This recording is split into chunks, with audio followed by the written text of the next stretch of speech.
Welcome, in front of me is a BLACKVIEW A90 and today I'll show you how you can capture a screenshot on this phone.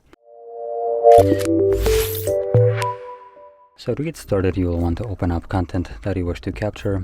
I'll be using settings as an example for this. So there we go.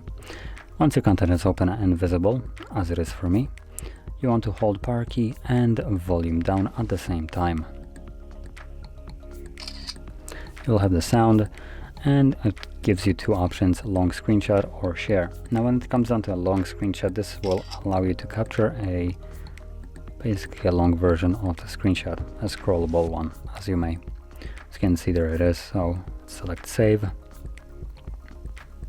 and now both of those screenshots that I have just taken can be found in the Photos application,